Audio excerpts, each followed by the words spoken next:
listeners, and welcome back to Willow's Wonderful Tales. Today I'll be continuing the story of Alice's Adventures in Wonderland by Lewis Carroll. Chapter 9 The Mock Turtle's Story. "I am so glad to see you again," said the Duchess, as she tucked her arm into Alice's and they walked off together. Alice was very glad to see she was in a good mood, and thought to herself that it was the pepper that had made her so mean when they met in the kitchen. "You're thinking about something," said the Duchess, "and that makes you forget to talk. I can't tell you just now what the moral of that is, but I will remember it in a bit." "Maybe it doesn't have a moral," Alice said. "Tut, tut, child," said the Duchess. "Everything has a moral," and she squeezed closer to Alice's side. Alice did not like being so close to her. The Duchess was very ugly, and she rested her chin right on Alice's shoulder, and it was a very pointy chin. Alice did not want to be rude, so she put up with the pain as best as she could. "The game is going much better now," Alice managed to say. "Yes, it is," said the Duchess, "and the moral of that is, 'Oh, 'tis love that makes the world go round.'" "Somebody said," Alice whispered, "that it's done by everybody minding their own business." "Ah, well, it means much the same thing," said the Duchess, "and the moral of that is, take care of the sense and the sounds will take care of themselves." How fond she is of finding morals in things, Alice thought to herself. "I'm sure you're wondering why I don't put my arm around your waist," the Duchess said after a pause. "The reason is that I'm worried about the temper of your flamingo. Should I try?" "He might bite," Alice cautiously replied. "Very true," said the Duchess. "Flamingos and mustard both bite, and the moral of that is, birds of a feather flock together." "Only mustard isn't a bird," Alice remarked. "Right as usual," said the Duchess. "What a clear way you have of putting things." "It's a mineral, I think," said Alice. "Of course it is," said the Duchess. "There's a large mustard mine near here, and the moral of that is, the more there is of mine, the less there is of yours." "Oh, I know," remarked Alice, who didn't really hear her last remark. "Mustard is a vegetable." "Thinking again?" the Duchess asked with another dig of her pointy little chin. "I have a right to think," said Alice sharply, for she was beginning to feel a little uncomfortable. "Of course," said the Duchess, "just about as much right as pigs have to fly," and the Duchess's voice died away, and her arm that was linked with Alice's began to tremble. Alice looked up, and there stood the Queen in front of them with her arms folded, frowning. "A fine day, your Majesty," the Duchess began in a low, weak voice. "I'm warning you," shouted the Queen. "Either you or your head must be off. It's your choice." The Duchess made her choice and was gone in no time. "Let's go on with the game," the Queen said to Alice. Alice was much too frightened to say a word. She slowly followed the Queen back to the croquet ground.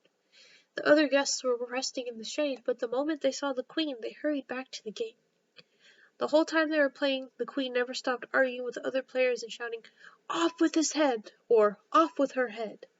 After a while, the soldiers who had to stop being archers had taken away all the players to be executed except for the King, the Queen, and Alice. The Queen said to Alice, "Have you seen the Mock Turtle yet?" "No," said Alice. "I don't even know what a Mock Turtle is." "It's the thing Mock Turtle soup is made from," said the Queen. "I never saw one or heard of one," said Alice. "Come on, then," said the Queen, "and he shall tell you his history." As they walked off together, Alice heard the King say in a low voice to everyone, "You're all pardoned." They came to a griffin lying fast asleep in the sun. "Get up, you lazy thing," said the Queen, "and take this young lady to meet the Mock Turtle. I must go back and finish my game." And she walked off, leaving Alice alone with the griffin.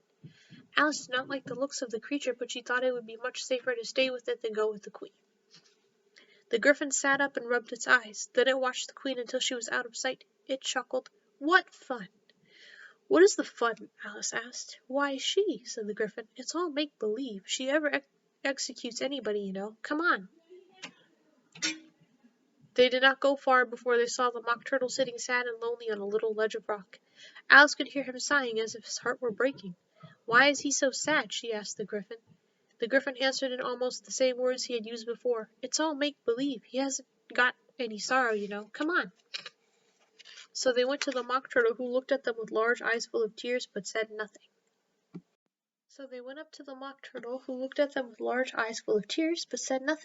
"This here young lady," said the griffin. "She wants to know about you, she does." "I'll tell her all about myself," said the Mock Turtle in a deep hollow tone. "Sit down, both of you, and don't speak a word till I've finished." So they sat down, and nobody spoke for some minutes. "Once," said the Mock Turtle with a deep sigh, "I was a real turtle."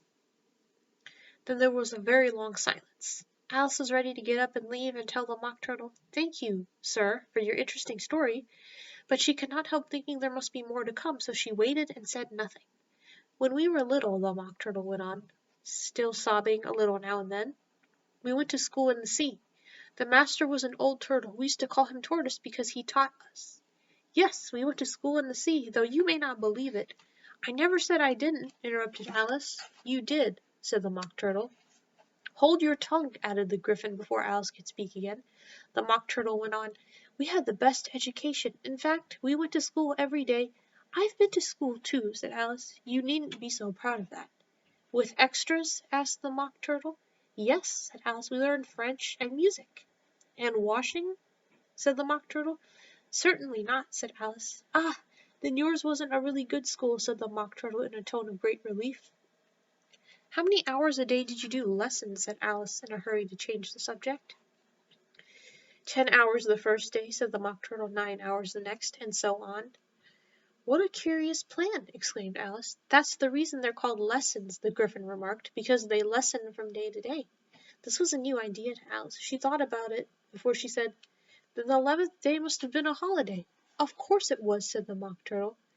"And what did you do on the 12th?" Alice went on eagerly. "That's enough about lessons," the Gryphon interrupted in a very decided tone. "Tell her something about the games now."